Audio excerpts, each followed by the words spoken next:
Olá, muito boa tarde. Começa agora o Agrimercado, é o mercado agrícola no meio do dia. Todos os dias, nesse horário, a gente confere aqui os principais indicadores dos mercados agrícolas e financeiros, as cotações das bolsas internacionais de commodities agrícolas e os mercados físicos aqui no Brasil, nos portos de exportação e nas principais praças de produção e comercialização do interior do país. Tudo com o nosso objetivo diário aqui de posicionar agricultores, pecuaristas, agroempresários, agroinvestidores também sobre oportunidades de negócios e de investimentos enquanto os negócios estão acontecendo aqui no Brasil e em todo o mundo. A gente começa o programa desta segunda-feira fria, aqui no centro-sul do país, naquela conferida de indicadores do mercado financeiro. A gente vai ver também os indicadores agrícolas, refletindo essa condição de clima aqui, clima extremo, afetando alguns mercados importantes. Dólar apenas com queda agora nesse início de tarde, 0,4%, R$ 3,81 é a cotação da moeda americana. Bovespa operando com leve alta de 0,4%. Dólar Index lá fora, aquele indicador que mede o valor da moeda americana em relação a outras moedas fortes, operando com leve alta de 0,1%. E o petróleo também com valorização, neste momento de 0,8% em Nova York, petróleo WTI, e em Londres, onde se negocia o petróleo tipo Brent, que é referência para o mercado internacional, uma alta menor de 0,5%. Mercados de commodities agrícolas. Olha, mercado de grãos na Bolsa de Chicago, a expectativa, tem muita coisa que vai acontecer essa semana aqui que pode afetar os mercados de grãos. Hoje, por exemplo, depois do fechamento da Bolsa, sai aquele levantamento semanal sobre as condições das lavouras americanas, muito prejudicadas esse ano em função do clima desfavorável, no meio oeste dos Estados Unidos principalmente.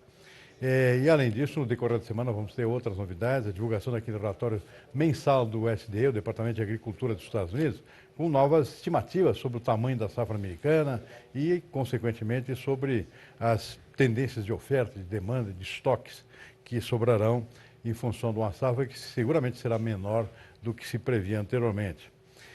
Por enquanto, o mercado é meio de lado, depois de um feriadão nos Estados Unidos, quinta-feira foi o dia máximo dos Estados Unidos, dia da independência, 4 de julho, depois dia 5, um meio pregão aqui, foi um meio feriado, sem grandes referências para o mercado internacional, e hoje sim o mercado volta a funcionar, e operando com leve queda na casa da Bolsa de Chicago, soja caindo 0,2%, milho 0,9%, trigo caindo mais, 1,4%.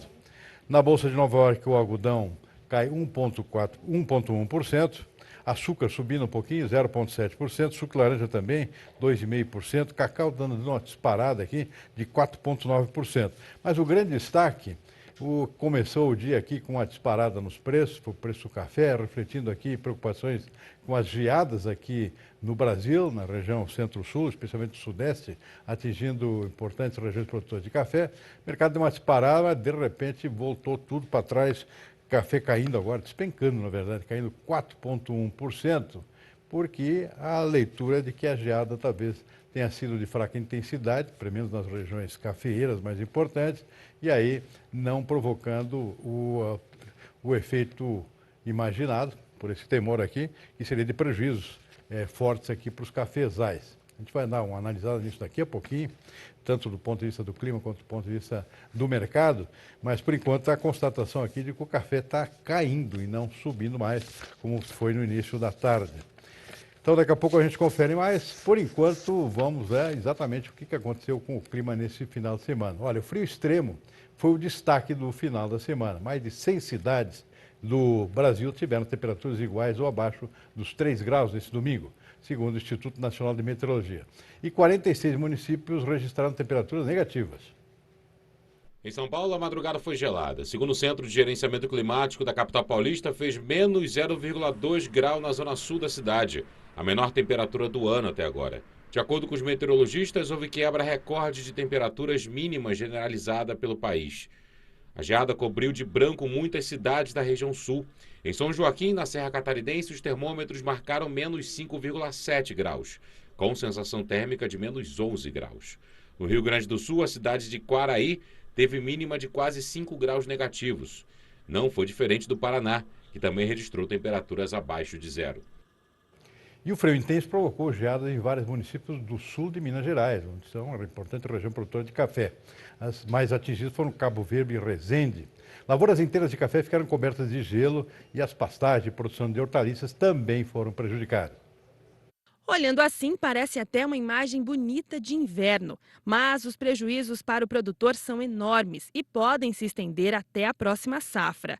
Neste vídeo, feito pelo cafeicultor Kleber Silva, no município de Nova Resende, no Sul Mineiro, podemos ver que o gelo cobriu boa parte do solo e congelou as folhas desta lavoura com cerca de 10 mil pés, formada há apenas um ano. O próprio produtor mostra o prejuízo, pois é possível quebrar o gelo com as mãos. A cena se repetiu em várias outras propriedades e, em alguns casos, lavouras inteiras foram comprometidas. Café botoadinha. Olha o prejuízo aí, ó. Veio muito alto a geada. A maioria das fazendas atingidas está acima dos 900 metros de altitude. Outros municípios também registraram geadas, como Cabo Verde, Monte Belo e Muzambinho. Além do café, as pastagens e a produção de hortaliças foram atingidas. Houve registro de geada também em municípios do Cerrado Mineiro.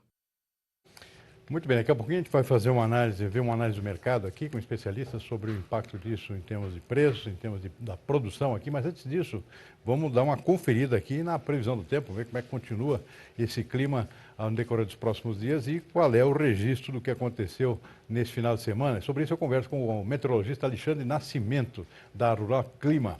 Alexandre, muito boa tarde, muito obrigado por nos atender aqui no nosso Agrimercado. Conta pra gente aqui, o frio foi muito grave nesse final de semana, atingiu muitas regiões agrícolas, vai continuar assim nos próximos dias? Muito boa tarde.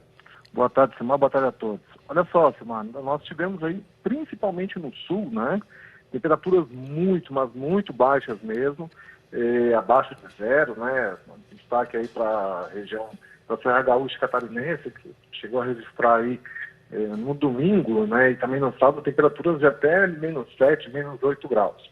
As regiões produtoras, tanto de trigo, como também algumas as pastagens, né, sofreram bastante com essa geada. Alguns municípios ali do sul de Mato Grosso do Sul, norte do Paraná e o oeste sul de São Paulo também tiveram geada com menos intensidade, tá? Foi uma coisa mais pontual e com intensidade menor, mas realmente as temperaturas lá no sul, né, foram muito agressivas, né, temperaturas muito baixas. Aqui para a região do sul de Minas, a melhor temperatura registrada segundo o Instituto Nacional de Meteorologia foi na região de São Lourenço, né, região também produtora aí de café. Região de Machado também teve registro de geada de fraca intensidade. Como a própria reportagem aí acabou de citar, né, só os municípios mais elevados tiveram aí geadas de fraca a no máximo moderada intensidade no sul de Minas Gerais, não é? Uhum.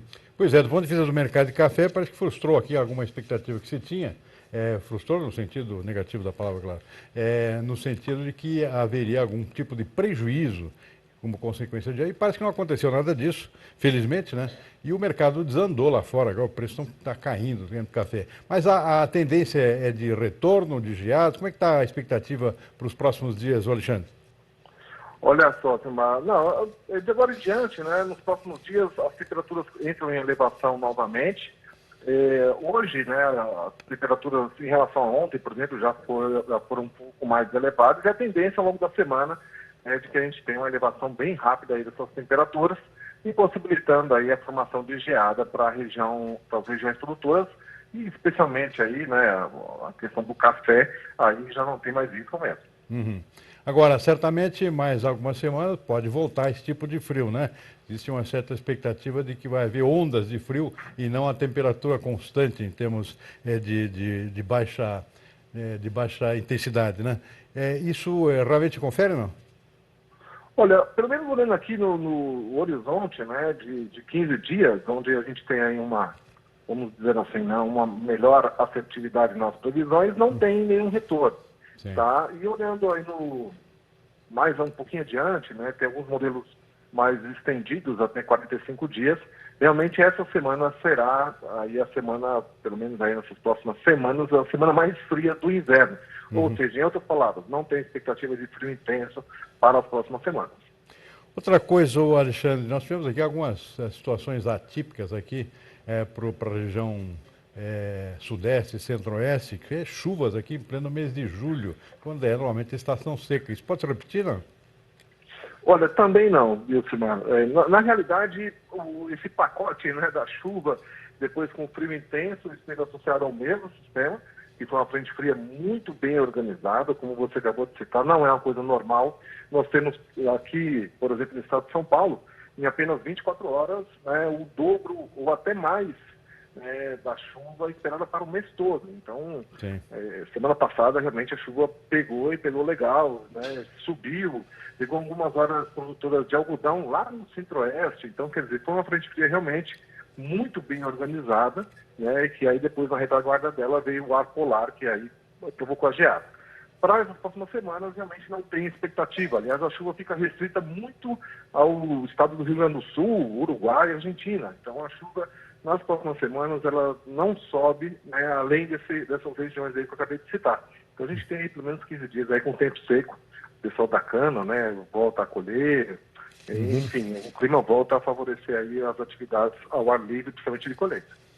Perfeito. Eu conversei com o Alexandre Nascimento, meteorologista da Rural Clima aqui, dando uma visão panorâmica aqui do que aconteceu e do que se prevê para os próximos dias em termos climáticos. Alexandre, muito obrigado pela participação no programa. Uma boa tarde, uma boa semana, hein?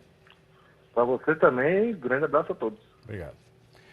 Uma pesquisa do Instituto Datafolha indica estabilidade na aprovação do governo de Jair Bolsonaro. Em abril, 32% dos entrevistados consideravam o trabalho do presidente ótimo ou bom. A taxa subiu para 33% agora. O índice de brasileiros que classificam o governo regular caiu de 33% para 31%. A avaliação da administração de Jair Bolsonaro como ruim ou péssima foi de 30% em abril para 33% em julho. A pesquisa ouviu 2.860 pessoas e foi realizada entre os dias 4 e 5 de julho em 130 cidades. A margem de erro é de 2 pontos percentuais para mais ou para menos. O ministro da Justiça e Segurança Pública, Sérgio Moro, solicitou afastamento do cargo. Segundo a publicação no Diário Oficial, o afastamento é temporário. A licença do ministro será tirada de 15 a 19 de julho. Por meio de sua assessoria, a pasta explicou que, por ter começado a trabalhar em janeiro, o ministro ainda não tem direito a férias. Por isso, o Moro solicitou uma licença não remunerada, o que é previsto em lei, e com o objetivo de tratar de assuntos particulares. Mais uma semana decisiva para o futuro da reforma da Previdência na Câmara dos Deputados. O governo está confiante na votação e na aprovação da proposta no plenário ainda nesta semana.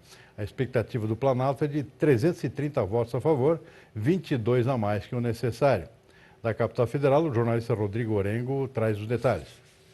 A votação tem que sair, não tem jeito. Se atrasar, corre risco sério, aliás, sério risco a reforma da Previdência de ficar só para depois do recesso, até porque o recesso está começando no dia 18. E agora é a hora de fazer lá a contagem, a contabilidade. Está todo mundo de calculador na mão aqui, governo e oposição, para estimar os votos que teriam hoje no plenário Ulisses Guimarães, plenário da Câmara dos Deputados. O governo está contabilizando 330 votos, que daria uma margem, até porque são necessários 308. E para esse tipo de votação, tem que ter essa margem, porque chega na hora H, tem parlamentar que perde voo, tem parlamentar que fica com dor de barriga, sai do plenário, tem parlamentar que não é tão confiável assim, então tem que ter uma margem para colocar em votação. Agora, antes da votação, tem que cumprir alguns ritos formais. Por exemplo, hoje tem convocação extraordinária para os parlamentares estarem aqui em Brasília numa segunda-feira, pelo menos 51, para dar o quórum necessário para contar esse prazo para votar a reforma da Previdência. Aí, terça-feira de manhã, também teremos que ter sessão aqui no plenário, né? Se não tivermos aí essas duas sessões, o presidente da Câmara, Rodrigo Maia, já levanta a possibilidade de quebrar o chamado interstício, que é esse prazo regulamentar, né? Então, com maioria lá no plenário, ele consegue quebrar esse prazo, já colocar a reforma em discussão e votação. A ideia é já começar a debater na terça-feira. A oposição vai usar o chamado kit obstrução para tentar vencer pelo cansaço, empurrar com a barriga, mas na quarta-feira a meta é já votar o primeiro turno da reforma da Previdência. Como é uma emenda à Constituição, são 2 turnos, 2 votações, então, votação na quarta-feira e a última, se conseguirem, já na semana que vem. Muito bem, vamos fazer um rápido intervalo, a gente volta em seguida com mais informações aqui no Agrimercado, Mercado Agrícola no meio do dia. Estamos de volta com o Agrimercado, o mercado agrícola no meio do dia. Nosso assunto agora é o mercado de café. Preço do café abriram o dia, abriram a semana aqui com alta forte na Bolsa de Nova York, café arábica. De repente deu tudo para trás, despencou. Estava caindo agora há pouco mais de 4%. Sobre esse tema agora eu vou conversar com o Fernando Maximiliano, que é analista de mercado de café da FC Stone. Ô, Fernando, muito boa tarde, muito obrigado por atender aqui no nosso Agrimercado. Conta pra gente o que aconteceu no mercado. Ou seja, uma certa frustração aqui em relação à expectativa que se tinha, ou seja, geada no final de semana, parece que a coisa não foi de grande intensidade e o mercado desandou de novo, né? Conta pra gente como é que está o panorama do mercado nesse momento e quais as expectativas daqui para frente. Muito boa tarde. Boa tarde, Silmar. É um prazer enorme estar no seu programa. Realmente foi assim, surpreendente para muita gente, né? Aconteceu, a gente teve um evento da geada no fim de semana. O nível do dano ainda é muito cedo para a gente tentar dizer, então é difícil estimar, mas o mercado ele se decepcionou. O mercado ele começou até com uma alta, mas como você comentou, inclusive agora, a gente está com 430 pontos de queda. E realmente ele se decepcionou. O mercado esperava um dano maior pela geada, e o que não aconteceu. Uhum. O que você tem de registro aí de geadas aí que possam eventualmente ter afetado os cafezais? Alguma coisa no Paraná, em São Paulo e sul de Minas também? Ó? Então, Silmar, como eu disse, é muito cedo para tentar quantificar. Sim. Existem relatos que aconteceu geada em algumas regiões do Paraná, de São Paulo e do sul de Minas. Mas a maioria dos relatos são que esse evento ocorreu em regiões muito localizadas e não de uma forma que causou um dano mesmo à produção de café. E aí acabou que foi de encontro com o que nós, da inteligência da FC Stone, já estamos alertando há um bom tempo, que os fundamentos eles são fortemente baixistas. Então, o que estava segurando? Era a condição climática que estava segurando esses preços até o momento. O mercado criou uma expectativa que poderia ocorrer um dano significativo. E aí a geada vem, mas ela não foi capaz de causar esse dano, e aí a gente está vendo essa queda repentina aí no dia de hoje. Agora, esses picos de preço que nós tivemos desde quarta-feira aí, tivemos umas altas bem expressivas, praticamente toda a semana passada e agora esse início de semana. Isso pelo menos permitiu aí a realização de um volume grande de negócio, seja pelos exportadores, seja pelos produtores. O que você tem de notícia sobre isso? Então, até para completar esse comentário, realmente houve um aumento do preço expressivo. Se a gente olhar, por exemplo, lá para dia 18 de junho, o café ele estava a 96 centavos de dólar, e a gente chegou aí a ver, na sexta-feira ele abriu a 115, uma diferença de quase 20 centavos de dólar por libra. Realmente houve um aumento muito grande. Esses aumentos eles aconteceram realmente devido a esse medo da geada, as previsões de tempo, o alerta de geada que aconteceu na semana passada. E aí teve gente que aproveitou realmente para poder fazer um comércio de café nesse período. Então houve assim, um certo volume comercializado. E aí agora o movimento é baixista. Uhum. Você vê o retorno do clima baixista do mercado, então, agora, porque não tem previsão de geada nova, pelo menos nos próximos, no horizonte aqui previsível aqui do pessoal do clima.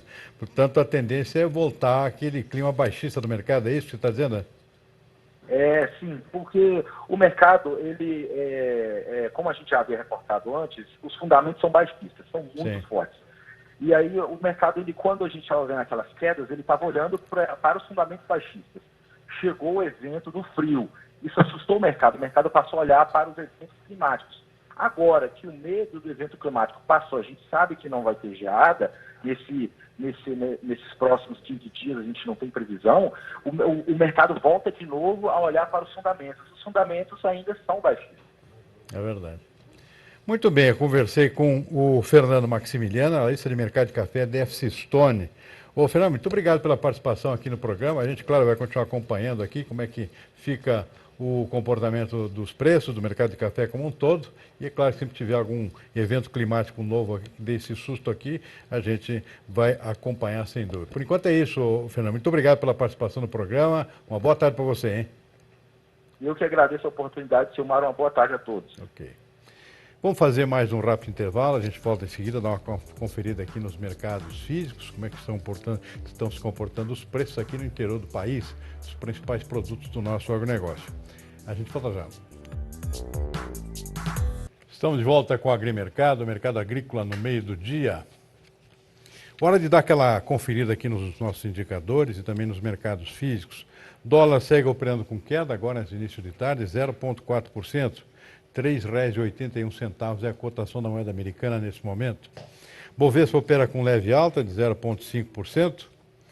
Lá fora, mercados internacionais de commodities. Olha, o café segue despencando, agora diminuiu um pouco as perdas. Está caindo 3,8% café arábica na Bolsa de Nova York. É a reversão de expectativa.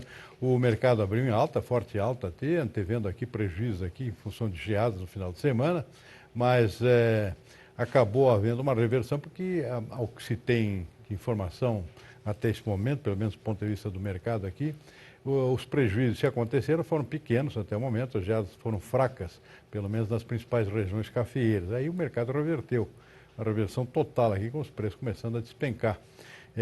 Chegaram a cair mais de 4%, agora 3,8% abaixo de sexta-feira, cotação do café arábica na Bolsa de Nova York. Mercados de grãos, vamos ver soja e milho na Bolsa de Chicago, como é que está. Mercado praticamente estável aqui no caso da soja, expectativa com relação à divulgação depois do pregão da Bolsa das condições das lavouras americanas, para ver o que está acontecendo, se melhorou, se piorou a situação. O milho também está na mesma expectativa, vamos ver como é que está o milho aqui também. Uma leve queda aqui, não chega a um ponto de baixa em relação à sexta-feira, também nessa expectativa aqui com relação às condições das lavouras americanas. Sem contar que sai o relatório do USDA no final de semana, com os dados sobre reversão, eventualmente, de expectativa com relação ao tamanho da safra americana, muito prejudicada esse ano por condições climáticas desfavoráveis. Vamos ver os nossos mercados físicos aqui no Brasil. Soja de sexta para cá, preços com queda, 1,9% no Porto, caíram abaixo de R$ 80 por saca. Passo Fundo, 1,3% abaixo também, Cascavel com queda forte da mesma forma. Rondonópolis não foi diferente, Sorriso também, todos os preços em queda aqui em relação ao último dia útil, que foi sexta-feira. Exceções aqui em Rio Verde, 0,7% acima, Dourados também subindo, estabilidade em Uberlândia e queda aqui nas duas praças que a gente acompanha lá na região de fronteira agrícola do Mato Piba, Barreiras no Oeste Baiano, menos 1,4%, e Balsas no sul do Maranhão, menos 0,7%. O que mais? Milho com alta no Porto, 1,3% para 40,50. Campinas estável, R$ 38,00. Outras praças também sem alteração aqui, Cascavel, Sorriso, Rondonópolis. O que mais? Rio Verde em Goiás também estável, não é diferente em Dourados, nem em Uberlândia, e também em Erechim. Erechim, R$ 40,50, preço também estável, pelo menos por enquanto. Vamos em frente aqui com boi gordo com poucas alterações também. Noroeste Paulista, R$ 158,00 a arroba. As duas praças no Mato Grosso, Cuiabá e Colíder também não alteraram. Campo Grande e Marabá também, preços estáveis no momento. O que mais? Aqui Triângulo Mineiro também sem alterações. Alegrete, Rio Grande do Sul também estável. 145 Sudoeste e Goiano também sem alterações. E o café. Café despencando aqui, 3,4%. Sul de Minas, 2,2% Cerrado. Rio, tipo Rio na zona da Mata Mineira, menos 4,3%. E também aqui o Conilon caindo bastante aqui, 1,7% nesse momento. Muito bem, a gente fica por aqui com o nosso Agrimercado desta segunda-feira. Uma boa tarde a todos e até amanhã.